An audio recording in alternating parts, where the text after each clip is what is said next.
Hey guys, Runa here. So we had a submission to the Cauldron of Questions a couple of weeks ago, and usually I'm a lot quicker at getting back to these, but I really wanted to kind of take the time to sit down and think this one out and kind of give it some careful considerations, because I think it was a very important question, and one that not a lot of people ask. So the question, I don't have it right in front of me, but it basically came down to, as I recall it, how do I know if I'm crazy, or how do I know if what I'm experiencing is real? So firstly, the fact of the matter is, in witchcraft, in paganism, a lot of us believe in a lot of things that a lot of other people don't. And the first thing I want to notate on that is, any religion out of context sounds crazy. What people believe, when you get into things like religion and faith, the best definition I've ever heard of faith is believing something you can't prove.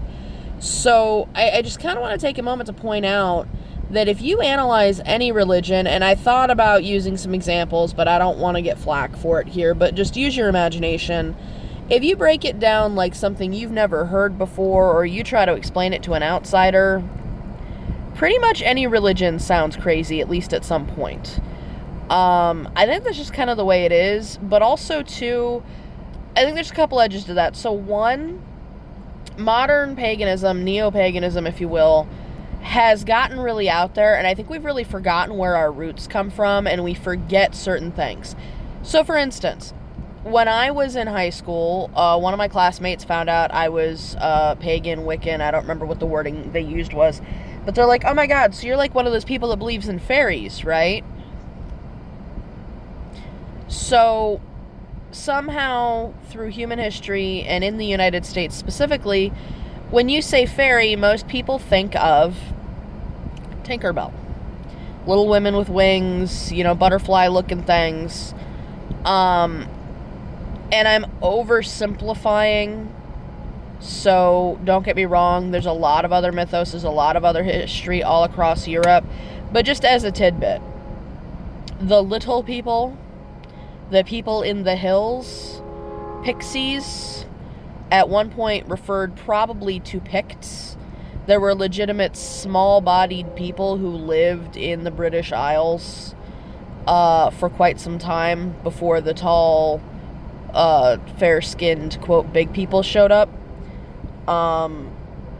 That's a thing. So, firstly, understanding where what we believe comes from, because context is everything. I do think a lot of people have ideas that are inaccurate, and again, it kind of leads back to the history and understanding what we're representing and what means what. So, like, for example, we've all heard the Eye of Newt and Tongue of Dog and yada yada. Those were common names for real plants and herbs, but they were plants and herbs, not, literally slicing out dogs' tongues and stuff like that. But I think a lot of people these days don't do the history, don't do the learning, and they just pick it up for what it is. They see a lot of media, they see a lot of movies, they see a lot of, I'm constantly having to explain to people, unfortunately, a lot of the beliefs that have seeped into neo-Wicca or neo-paganism, I'll be like, yeah, that's from XYZ TV show. I can often sometimes even state the season or the episode, and I'm like, yeah, that's got nothing to do with nothing. That was purely for TV. So a lot of it comes down to knowing what we believe and knowing where it comes from. Also, too, we're not Christians in the sense that we don't have to argue if what we believe is literal or not. Pardon me with the moving of the screen. I don't have a thing right now. I'm holding it. But what we believe doesn't have to be literal. I often say pagans embrace the metaphor, because I think a lot of religions feel like they have to take everything that happened in their book or in their stories, like, word for word. And so for a lot of us, like, people like, oh, dragons. Do you believe in dragons? Again, to oversimplify, because I'm not going to go into this really, really long, most people, if you look into it, dragons were a spiritual concept. They were, I would say, not of this realm, if you will. I don't know of any actual history beyond a few stories here and there, but like any actual cultural mainstream history that was like, oh yeah, we used to have dragons just walking down the streets. I just don't think that was really a thing, for instance. So I think a lot of it's been the misrepresentation, misinterpretation, and people really not understanding where things come from. So there's that aspect of it, and really kind of doing the research in the history and knowing what you're getting into, because I think a lot of people think paganism sounds cool and it calls to them, and that's wonderful. Okay, we all got to start somewhere. And that's not a bad thing. But are you practicing, I don't want to say actual practice, but are you practicing, I guess, historically or authentically, or are you practicing based on Hollywood? So that's the first question. And I think to any outsider of any religion or any practice of that nature, it's gonna sound wonky. Let's be honest. I think religion, to an extent, is a little insane to begin with. But the flip side of this, and the side that I kind of want to get into, and the side I think the person was more asking about, psychic experiences and mental health. I'm not pushing for covens or groups here, but from my perspective as a coven leader and somebody who belongs to a tradition, it makes it easier in this sense, and I'll explain why. When you belong to a group or a tradition or an order that's been doing things a certain way for a while, there are certain things you see trends in. And what I mean is, I've had, for instance, a certain dream a lot of people have in my tradition as they're on the way in. What it is doesn't matter, and I'm not going to go into it, but suffice to say, one person who's interested, who's thinking about taking training, will come to me and say, I had this dream, this is who was in it, and this is what happened. Is that insane? And I say, no, baby, not at all. It actually happens a lot to people in your position. And they go, well, what do you mean? And to be completely honest, does every student who comes through us that ends up, taking training have that exact dream? No. Do a lot of them have that dream or a similar dream? Yes.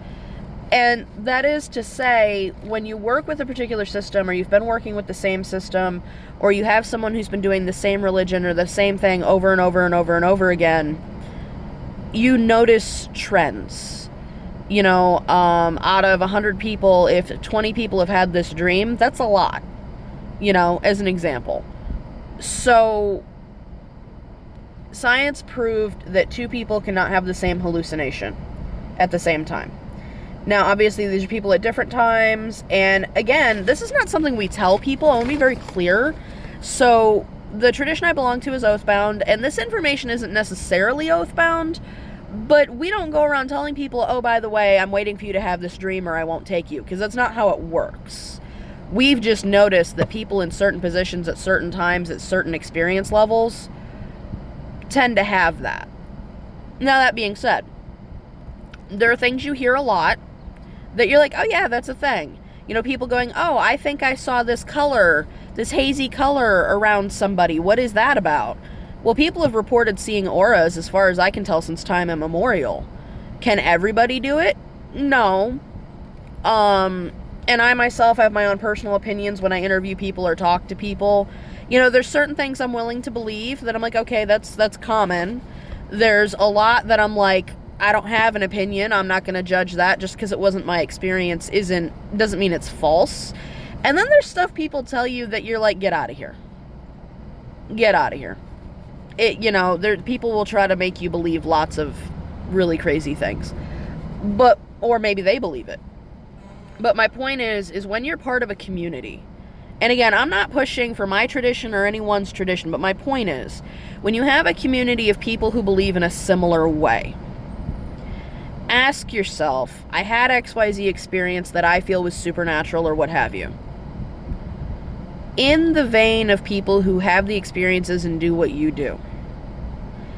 For instance, modern American society accepts things such as, for instance, mother's intuition. The old, I was across town and I heard my daughter cry. Why do they accept that? Because it's been documented. It happens a lot. Mothers are given, most people will believe mothers have some weird supernatural connection with their children, or twins, for instance. It's not unheard of for one twin to get hurt and another twin across the country to feel the pain. We know certain trends happen. And so I guess the first thing I would say is it something, or is it like something we've heard of before?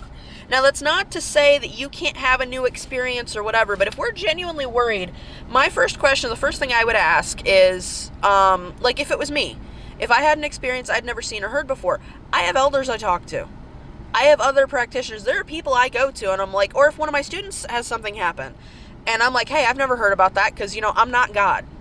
I don't know everything. I never will. But part of being part of a community or whatever is being able to say, hey, this weird thing happened. What's up with that? Getting into the medical, and I can really only speak for myself. So A, take everything I say with a grain of salt. B, apply it as necessary to yourselves. And C, do your own research. Okay, disclaimers here. Part of my training as a Gardnerian high priestess, the line I came down from. A lot of it is oathbound, but I will tell you this. We do take what's called a pastoral counseling course. Somewhere along the way, we had a high priestess in our upline. I think she was a psychiatrist. I don't remember her details, and I'm not naming her, so it really doesn't matter. But the gist is, she actually worked in the mental health field. And she was like a psychiatrist, counselor, something along those lines. But we have a handbook. Now, in pastoral counseling, all I'm actually certified in is I can talk to somebody. Okay? I can't diagnose you. However, I may not legally be able to diagnose somebody, but I've studied enough mental health. I can't say you're having paranoid delusions. I can, however, think to myself, this kind of smells like somebody having paranoid delusions. Being a little familiar with certain mental health issues. For instance, a lot of people over the years have come to me and said, I think I'm demon possessed, I'm having blackouts. My first thought, and I don't say this and I don't judge people, but my first thought is, okay, that could be one of three really big deal, really major things. So I ask them questions. I do ask on a spiritual nature, what have you been dabbling in? What are you involved in? Why would you think that would happen? Because it's not that it's impossible that somebody's demon possessed. It's just really not common. Unless you've done something, frankly, pretty stupid. Okay, it happens, but it's not the norm. That being said, again, I'm not fit to diagnose mental health issues, nor would I do so. But I do know what some of them look like, what they sound like, what I can be like, all right, if it barks and it woofs and it makes noises, it's probably a canine. I can't tell you what species of dog it is, but I can tell you it's something. And then at that point, it's my job to say, hey, I think you should see somebody. Now, sometimes it's medical. It's not always mental health. There was a person, I think they had epilepsy or something like that. And that's actually really common. I'm not sure why people come to us and they'll have something like epilepsy and they're having seizures and stuff. But because I guess when you're having a seizure, it can be very hard for you, the person, to know you're having a seizure.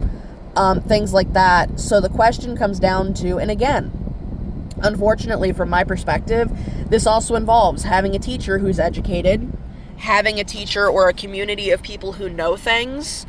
But if you're having to ask yourself, is this real? Is this not real? I think it's a great question. Okay, I think we all should be a little more introspective and saying, do I just believe something crazy or what? It's a beautiful question to have. But if you have legitimate concerns, I think you need to legitimately sit down and say, okay, why am I concerned? Am I concerned because somebody who doesn't belong to my faith thinks this sounds whack? And in which case, legitimately analyze it on your own. They think you're crazy because they think you pray to Tinkerbell. I would think that was a little crazy too. So are they misunderstanding, or maybe you misunderstanding, or what's going on there? Are you having genuine paranormal type experiences? Are you scared? Are you confused? Seek out somebody you trust, or somebody with credentials, or somebody, talk or ask around. Go, hey, who would know about this? Who would know about auras? Who would know about, I think I walked into somebody else's dream, or I heard my name called in the Appalachian Mountains at night. No, you didn't. If you know, you know. But who is going to know about those kind of things? Find somebody who would know, and check credentials. Okay, that's the main thing, especially if you're getting into this level of practice or this level of experience. It does matter. Because here's the thing, what if you're not crazy? What if something is going on? What if it's something you need to have some kind of control with? When I was, something I don't tell people a lot and I don't really get into, I am what I would call lowercase telepathic. It's not like it is in the movies. I don't get a word for word response, but I will hear snatches. It's kind of like listening from across a crowded room of things people hear. And when I was younger, I didn't realize I was doing it. People were terrified of me. I did not come from a pagan family. You'd be talking to me, and I wouldn't realize I was responding to things you were thinking, not things you were saying. I was one of those children people were absolutely freaked out by. When I was little, I saw dead people. The problem is I didn't know they were dead. I'd be at a family reunion or at somebody's house I hadn't been to, usually old people, and I'd be like, yeah, so why didn't that man in the corner talk the whole time we were there, Grandma? Huh? What did he look like? After several years of this happening and my family just pretending it wasn't happening, I started to realize and find out, well, I'd ask questions. I'd explain what the person looked like. Oh, well, the man in the corner was my grandfather. Great, I don't know. Anyway, a grandfather. Punchline, he was dead. And apparently he was still hanging around with his currently living, or at the time living, wife. Stuff happens all the time. I think it's a good idea to do a healthy sense of debunking. Obviously, if you're in a room with 4 people and you see a 5th person and no one else does, they're not there physically in the flesh. So the next question being, who are they? What did they look like? What did they do? And am I a schizophrenic? Is not an invalid question. My grandmother asked me to describe the guy before telling me anything. I did. And then she showed me a picture. I'm like, holy crap, that's him. It was the husband of the woman whose house we were in. He just happened to be dead. There are ways, is that still freaky? Absolutely. Is that going to skeeve people out? Absolutely. But I would say it's a verified paranormal experience. I think the other thing that I kind of want to note, and I'll wrap this up because it's getting a little long, is the feelings you're left with and what you're hearing being told or being indicated. So, for instance, if you have an experience, a dream, or you see someone or something, or you have a conversation you're not sure if you're having, if you're being told to hurt yourself, somebody else, or you're being left with feelings that are icky and not good, if you're being told you're a bad person or you should be a bad person, or you're hearing negative, horrible thoughts, that if someone living or alive that is there, like if a parent or a best friend were to say that to you, would it be considered abusive? I would be concerned. In my experience, usually that kind of stuff does lead down the road of mental health. Like I said, it's not impossible for there to be evil spirits involved. It's not super common. I've been doing this for a really long time. I've run into stuff like that 3 or 4 times in my entire life. It happens. It's not the norm.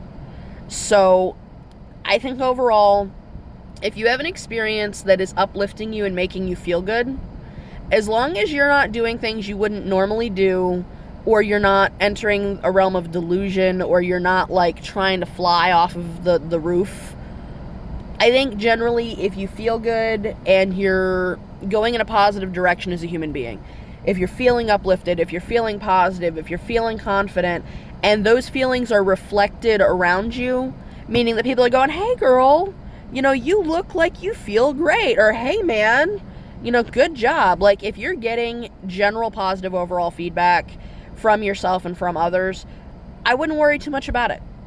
I think religion and spirituality are as religion and spirituality do. If you're a better person, a more uplifted person, living a great life, you're fine. If you're having doubts, nasty thoughts, nasty feelings about yourself, other people, then you really do need to question it. My name is Runa. I'm getting these videos going again. Obviously, it's been a bit for those of you that have been used to seeing them. If you have any questions about any of the above, don't hesitate to reach out to me. I am a huge proponent for therapy and mental health. If you have questions about any of that, definitely let me know. I am a pastoral counselor. I can talk to you if you're having a bad day. I'm willing to hear you out. However, if you're legitimately having struggles, I very much encourage an actual psychiatric counselor, professional, what have you. Maybe you don't know where you fall on that. I'm willing to hear you out. And just in general, this was a Cauldron of Questions episode. Somebody submitted a question and I'm answering it. If you have a question about anything at any time, you can reach out to me privately, Anwire privately, or you can feel free to post on one of the Ravensgrove pages. We have Ravensgrove Pagan Temple, which was from when we were out of Florida, and we now have Ravensgrove Western New York because we've moved to New York State. So you can post anonymously if you feel embarrassed, or if you don't want to feel silly, that's fine too. I don't think questions are silly, but you're always welcome to do so. And let us know if you have resources that you need, you don't know how to do something, hit us up. See you guys next time.